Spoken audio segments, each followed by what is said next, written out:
Yes, now we have to discuss algebraic methods of solving a pair of linear equations. अगर आपको linear equations का एक pair दिया है तो उसको एल्जेब्रिकली आप कैसे सॉल्व करेंगे, इसके डिफरेंट मेथड्स के बारे में इस जो एक्सरसाइज में हम पढ़ेंगे. First of all we have to discuss the substitution method, कि आप सब्स्टिट्यूशन मेथड से कैसे भी किसी इक्वेशन को, पेयर ऑफ लीनियर इक्वेशन को सॉल्व करिएगा. चलिए देखते हैं कुछ examples. First of all we have to take example number 7. इसमें क्या होता है एक बार हम समझ लेते हैं. जैसे मान लीजिए एक इक्वेशन है x plus 2y is equals to 3, second one is 3x plus 4y is equals to 8. ये एक इक्वेशन है, first equation, this is second one. ठीक है, अब इसमें क्या है, सब्स्टिट्यूशन मेथड में हम क्या करते हैं, एक वेरिएबल के फॉर्म में पहले इसको कन्वर्ट कर लेते हैं फर्स्ट इक्वेशन को. जैसे ही हम इसको कन्वर्ट करेंगे x is equals to 3 minus 2y आ जाएगा. ठीक है, अब इस x की वैल्यू इसमें रखते हैं, सेकेंड इक्वेशन में रखते हैं. जैसे ही हम इसमें 3 minus 2y plus 4y is equals to 8, अब ये एक वेरिएबल की टर्म में आ गया. यहाँ से हम y का जो है वैल्यू निकाल सकते हैं. इसे सब्स्टिट्यूशन मेथड कहा जाता है, कि अगर पेयर ऑफ लीनियर इक्वेशन आपको दी गई है तो एक वेरिएबल की फॉर्म में उसको कर लीजिए और उस वेरिएबल की वैल्यू को दूसरे इक्वेशन में आप पुट करने से काफ़ी आसानी से आप उसका सोल्यूशन निकाल सकते हैं. चलिए देखते हैं example number 7. Here is the first equation and this one is the second equation. जैसे हम x इक्वल्स टू 2y करेंगे, x की वैल्यू हमारे पास ये आ जाएगी. ठीक है, अब इस वैल्यू को जो है फर्स्ट इक्वेशन में सब्स्टिट्यूट करेंगे. देखते हैं कैसे. जैसे ही हमने यहाँ पर इसको फर्स्ट इक्वेशन में सब्स्टिट्यूट किया जो है, और उसके बाद y की वैल्यू हमारे पास ये आ गई. ठीक है, अब substituting the value y in equation 3. अब इक्वेशन 3 जो यहाँ पर दी गई है, इसमें y की वैल्यू हम फिर से सब्स्टिट्यूट करेंगे और इस तरह हमारे पास x की वैल्यू आ जाएगी. तो सब्स्टिट्यूशन मेथड में क्या होता है कि एक वेरिएबल की फॉर्म में पहले उसको कन्वर्ट कीजिए, then you have to put that value in a given equation. उस गिवन इक्वेशन में उस वैल्यू को पुट करिए और काफ़ी आसानी से आप दोनों वेरिएबल्स x और y की जो है वैल्यू निकाल सकते हैं. एक एग्जांपल और समझते हैं. Suppose there is equation 7x minus 3y is equals to 2 and x minus 4y is equals to 8. ये दो इक्वेशन है, first equation and this one is the second equation. What we have to do, you have to find the value of x y by substitution method. तो इसको एक variable की form में करिए, x is equals to 8 plus 4y. ठीक है, ये आ गया. अब इसको जो है इसमें सब्स्टिट्यूट करिए. जैसे ही x की वैल्यू यहाँ 8 प्लस 4y आप सब्स्टिट्यूट करेंगे और minus 3y is equals to 2.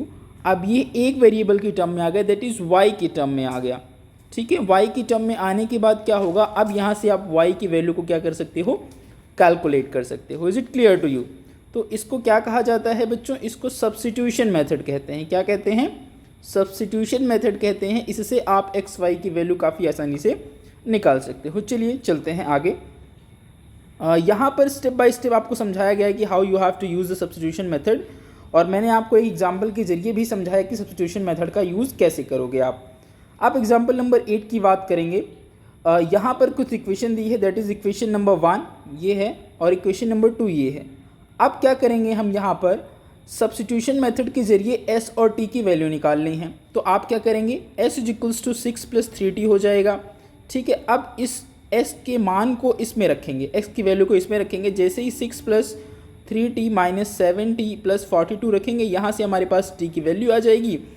जैसे ही t की वैल्यू आएगी, t की वैल्यू इसमें रखिए, हमारे पास x की वैल्यू आ जाएगी. तो इस तरह s और t हम कैलकुलेट कर सकते हैं. ये था बच्चों एग्जाम्पल नंबर 8.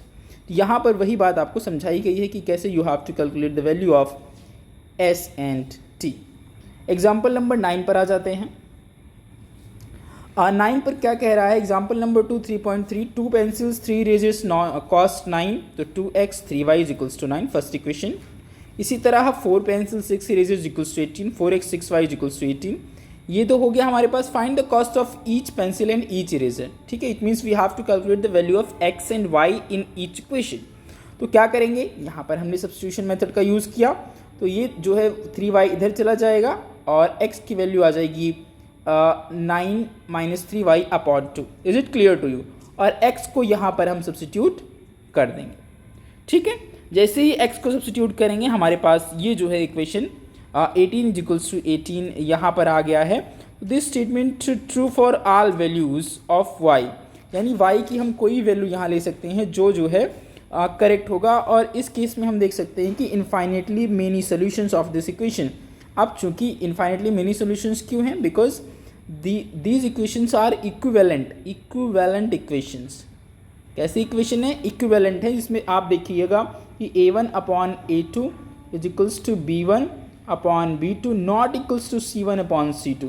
यही है 2/4 is equals to 3/6 not equals to equals to coincidence है, ये नॉट इक्वल्स टू नहीं होगा, यहाँ पर इक्वल्स टू आना चाहिए। तो 9/8 18, तो ये 1/2 is equals to 1/2 is equals to 1/2 आ जाएगा। It means lines are coincident. Coincident means एक दूसरे पर लाई कर रही हैं, एक दूसरे पर जो है वो लाई कर रही हैं। They have infinitely many solutions. ठीक है, तो यहाँ पर एक्स वाई की वैल्यू कुछ भी हो सकती है और इनफाइनेटली मेनी सॉल्यूशंस इसका जो है आंसर है। ठीक है, आगे चलते हैं। Example number 10, let's consider example number 3 section 3.2 will rails cross each other. क्या जो है रेल्स एक दूसरे को क्रॉस करेंगी? तो the equation do not have a common solution. यहाँ पर आप देखिए कि a1/a2 is equals to b1/b2 not equals to c1/c2। ये होना चाहिए, तभी लाइंस क्या होंगी, पैरेलल होंगी और एक दूसरे को क्रॉस नहीं करेंगी। देखते हैं, 1/2 हो गया और यहाँ पर b1 2/4 हो गया नॉट इक्वल्स टू -4/-12। ठीक है, 1/2 is equals to 1/2 not equals to 1/3। ठीक है, तो it means the lines are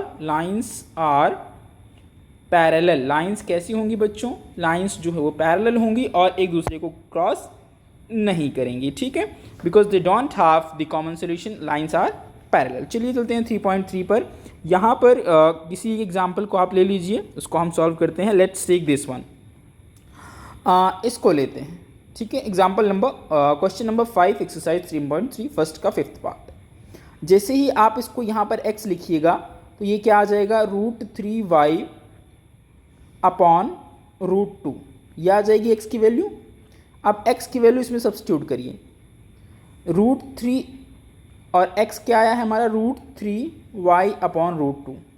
ठीक है, -√8y इज इक्वल्स टू 0, यही आ रहा है। जैसे ही आप इसको मल्टीप्लाई करेंगे यू विल गेट 3y/√2। इसमें क्या आ जाएगा, 2√2y is equals to 0। Is it clear to you? अब यहाँ से y कॉमन ले लीजिए, 3√2 -2√2 इज इक्वल्स टू 0। ठीक है, और उसके बाद जब आप इसको सॉल्व करेंगे तो you will get y is equals to 0। y is equals to what, अगर हम इसको सॉल्व करें y के लिए तो y हमारे पास क्या आ जाएगा, ठीक है, इसी तरह ओके, ठीक है, y हमारे पास 0 आ जाएगा। इसी तरह जैसे ही y की वैल्यू इसमें 0 रखिए, x की वैल्यू भी हमारे पास आ जाएगी 0। ठीक है, चलिए आगे चलते हैं। Example number question number 2, solve this and hence find the value of m for which y is equals to mx plus 3। तो x y की वैल्यू पहले निकाल लीजिए। x y की जब वैल्यू आ जाए तो यहाँ पर x और y की वैल्यू रखिएगा। जैसे ही इस इक्वेशन में x और y की वैल्यू आप रखेंगे आपको m की वैल्यू जो है वो पता चल जाएगी। ठीक है, दोनों को सब्स्टिट्यूशन मेथड से बिल्कुल सॉल्व करिए। सब्स्टिट्यूशन मेथड से सॉल्व करने के बाद you will get the value of m। Question number 3, इसमें से कोई भी एक हम ले लेते हैं। Suppose we have to take 5th part. कोई सा भी आप ले लीजिए, सभी एक जैसे हैं, बस आपको ये है कि वर्ड प्रॉब्लम समझ में आ जाए, उसकी इक्वेशन आप बना लें तो आप सब्स्टिट्यूशन मेथड से उसको सॉल्व करेंगे। एक ही मेथड है, दैट इज सब्स्टिट्यूशन मेथड, जिसको आपको यूज़ करना है इस एक्सरसाइज में। The fraction becomes 9/2 when added to in both numerator and denominator. Suppose the fraction is x/y। दोनों में अगर हम 2 ऐड करें तो हमारे पास फ्रैक्शन क्या जाती है, 9/11 फर्स्ट इक्वेशन। इसी तरह जब आप फ्रैक्शन में 3 ऐड करेंगे तो हमारे पास क्या आ जाएगा, 5/6 सेकेंड इक्वेशन। अब इस दोनों को x और y के लिए सॉल्व करिए, you will get the correct answer and you will get the x/y the fraction, required fraction. ठीक है, सब्स्टिट्यूशन मेथड से आप इसको सॉल्व कर सकते हैं। जैसे ही आप इसको सॉल्व करेंगे x y की आपके पास वैल्यू आएगी and you will get the correct answer and the correct fraction. ठीक है, तो ये बच्चों एक्सरसाइज 3.3 था, that is substitution method and that's enough for this video. Thank you.